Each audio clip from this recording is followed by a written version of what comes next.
Hello everyone.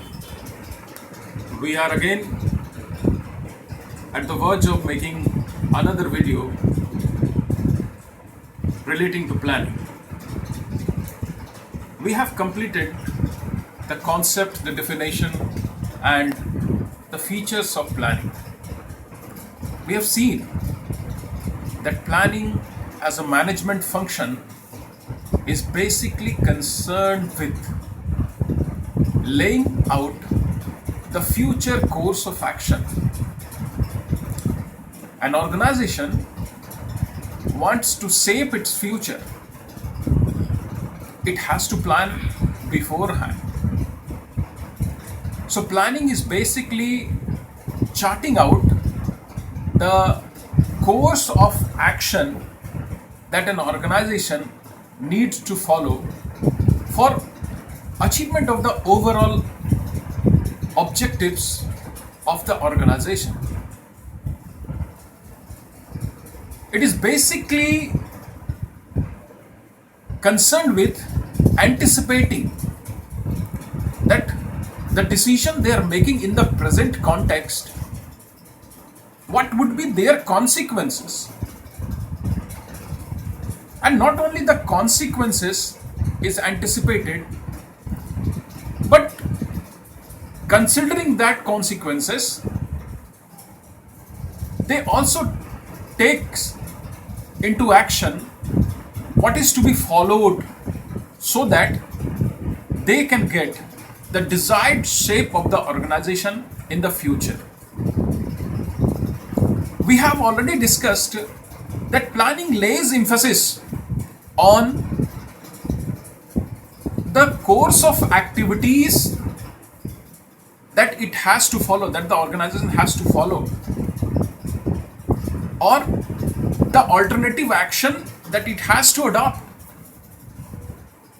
So what we actually concentrate in planning is that it aims at matching the resources with the needs in future. So we can say that planning is basically concerned with matching the resources with the future opportunities. A decision is taken beforehand. We plan how to match those resources if an opportunity exists in future. We can also say that it makes it possible for us to get something done in future, and therefore planning is an art of possible.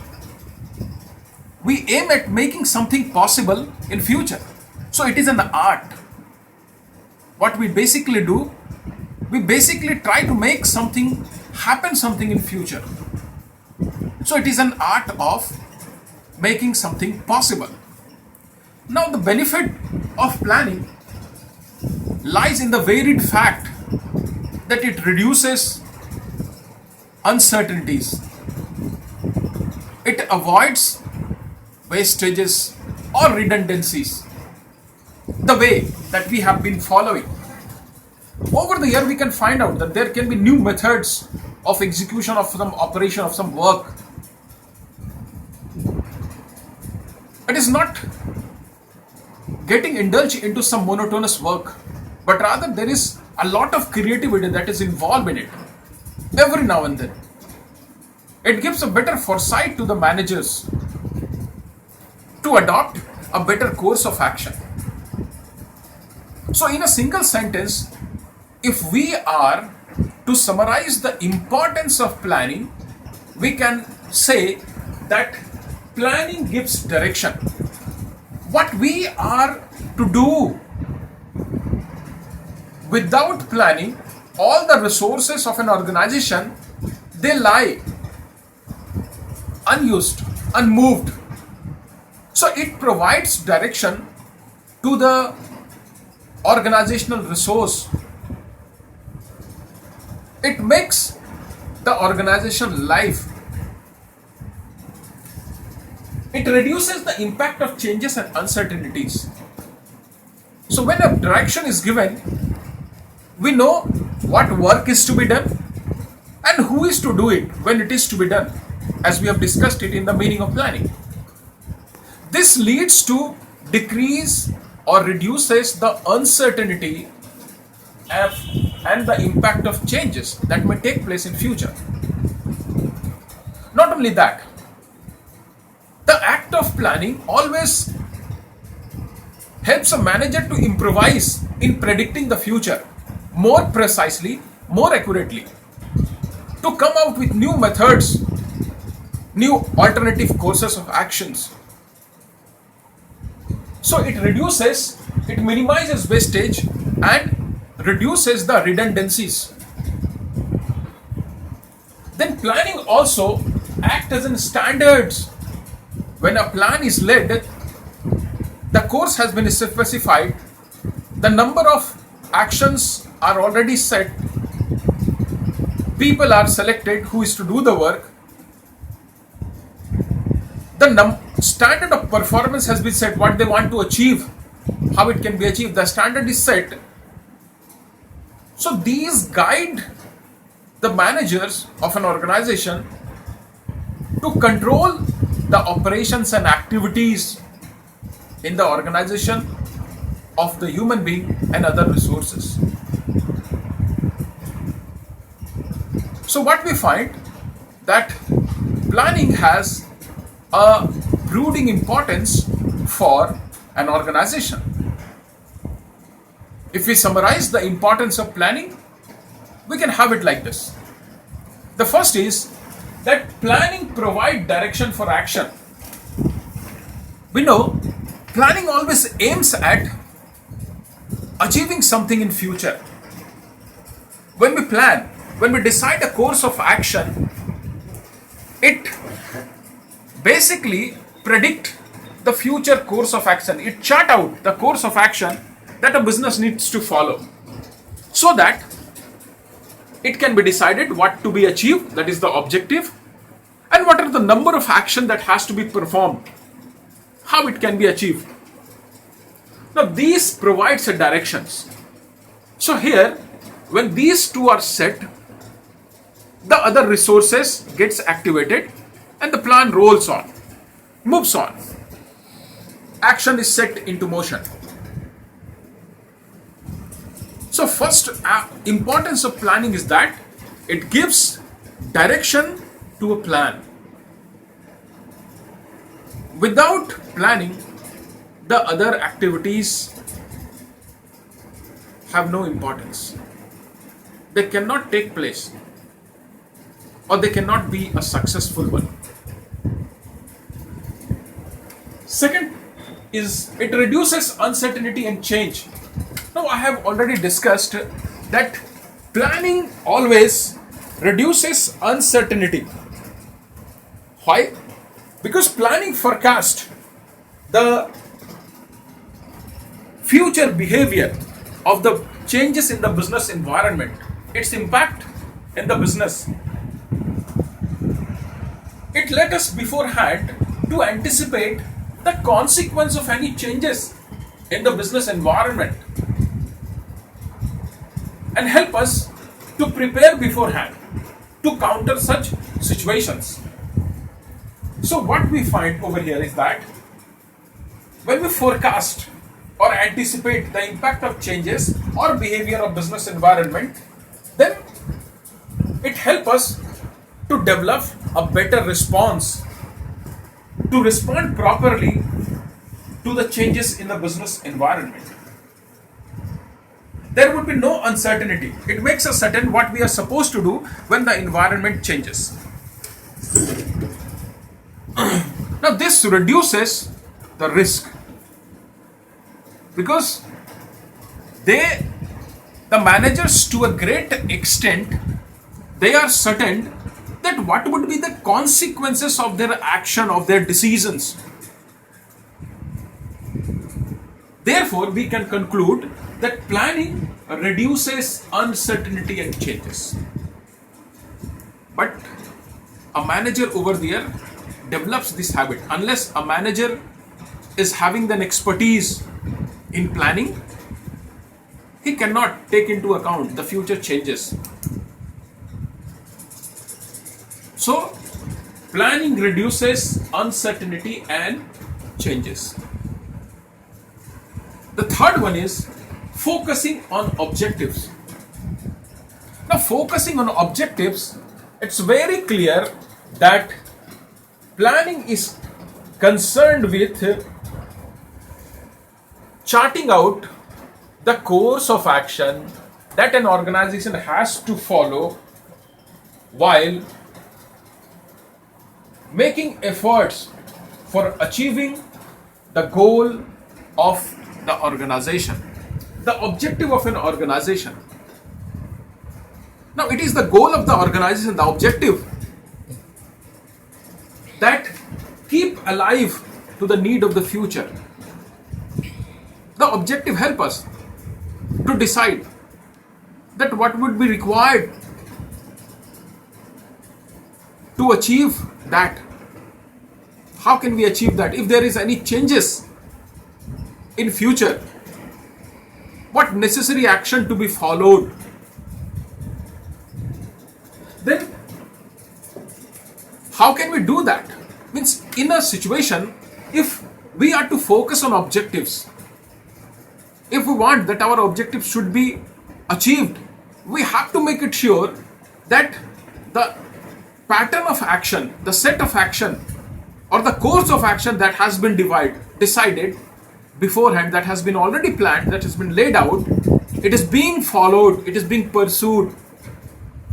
And to assure that, we need to periodically assess the actions, the activities, the operations, so that plan stand in conformity to the standard that is already laid out.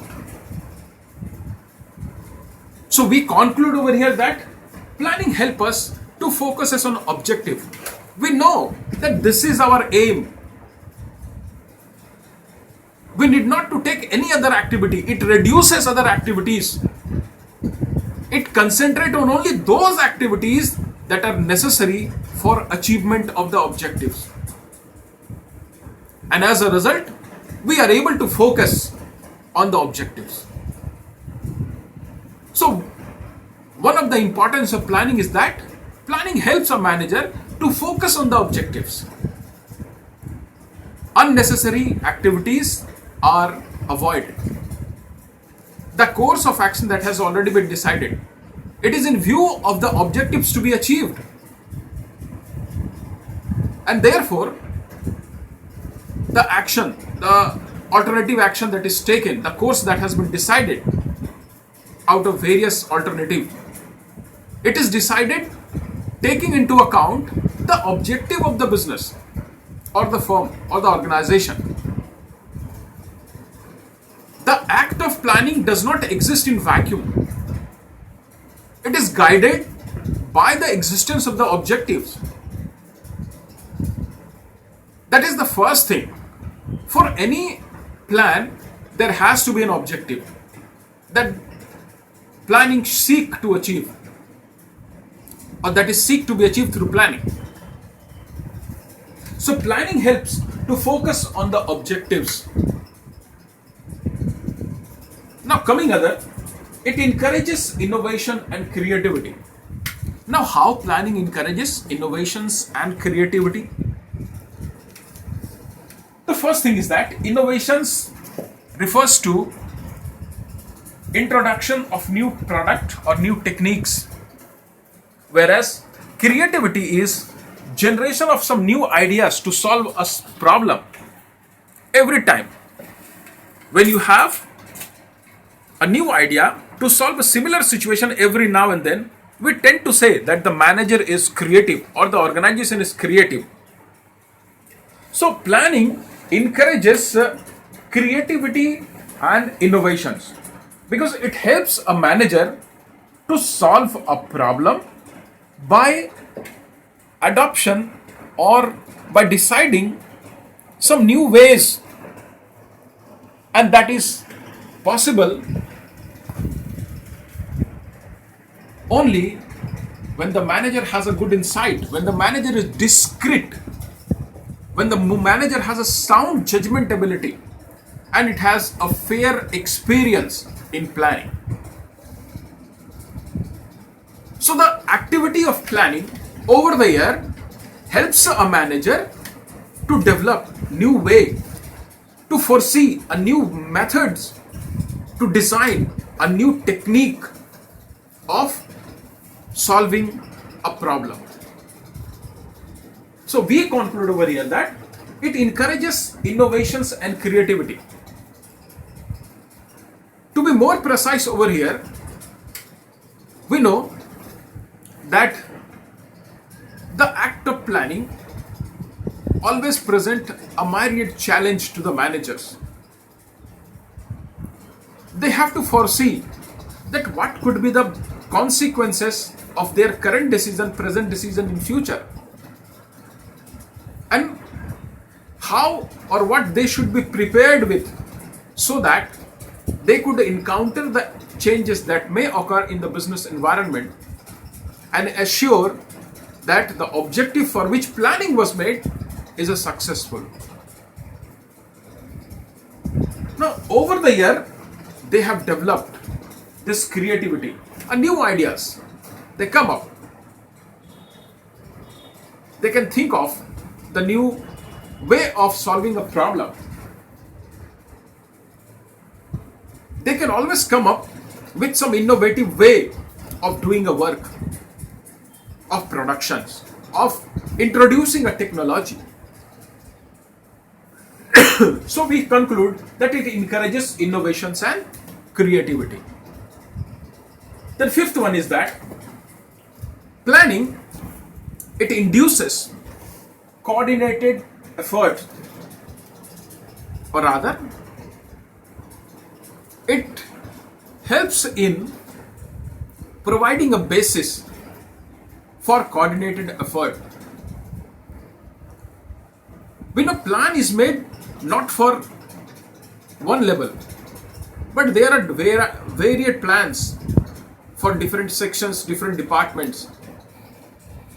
There are number of plans that goes on with one main plan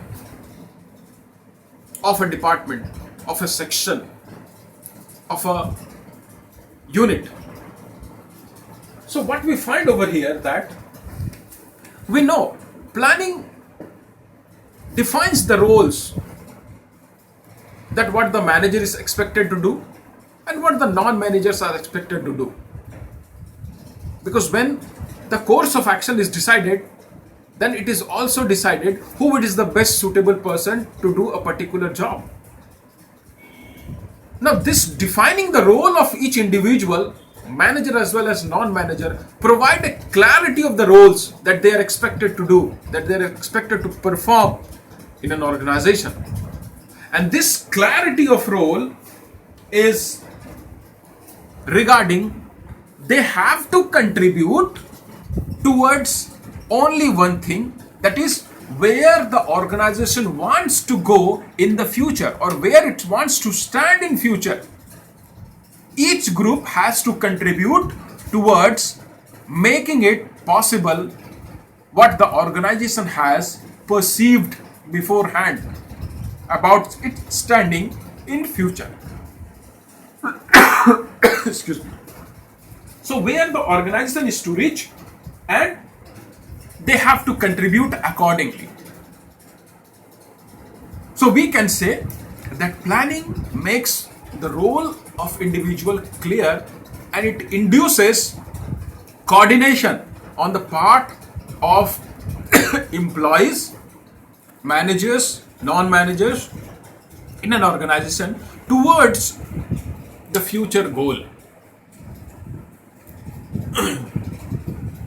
One more importance we can see that planning provides the standard basis for control. We can have it. It provides a basis for controlling.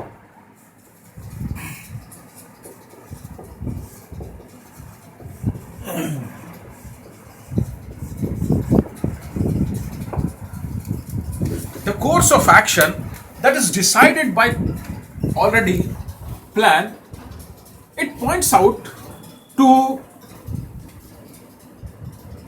the path that the organization should follow to achieve its objective and to reach to the target.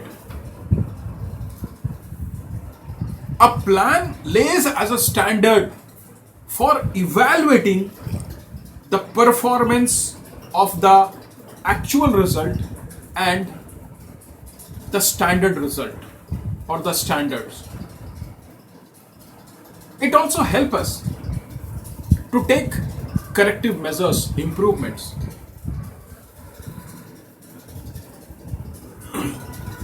So we conclude over here that planning lays a standard for control. An organization which establishes a method of systematic planning that tends to achieve their goal, their objective very smoothly.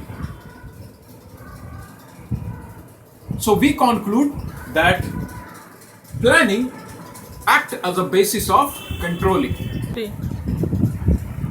The last importance of planning is that planning helps in achieving economical operations.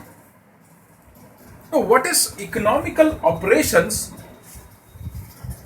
We have discussed about efficiency.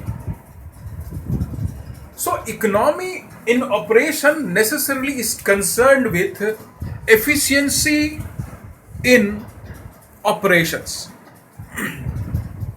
We know that planning is basically a predetermined course of action that has to be followed by an organization.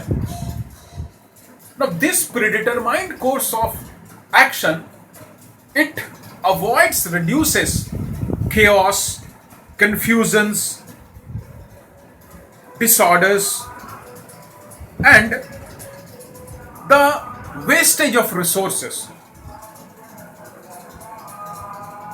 Now, this helps an organization when there is no chaos, no wastage, no disorder. This helps an organization to be very efficient, and this saves the cost. So we can conclude that it helps in achieving economical operations. One more thing we can conclude, that there is no overlapping of actions or activities, no repetition of activities. Planning makes it amply clear what is to be done, by whom it is to be done. So there is no repetition of the work, no overlapping of activities. As such, work is completed in time. The activities are concluded within the time, and it is performed by the person who is assigned the work. The activities that is to be performed under a planning, it is to be carried out by the respective persons. There is no disorder, no chaos, no confusion about who is expected to do what. Now, this helps in economy in the overall operations. It saves the cost. And we conclude that therefore planning helps to achieve economical or economy in operations. Now, this has been for today what we discussed in importance of planning. I have summarized here the points with the view of the case studies. I urge the student to refer to a book once and then follow these notes. You can pause and take a notes. Hopefully, we would discuss the limitations in the next lecture. Till then, keep learning.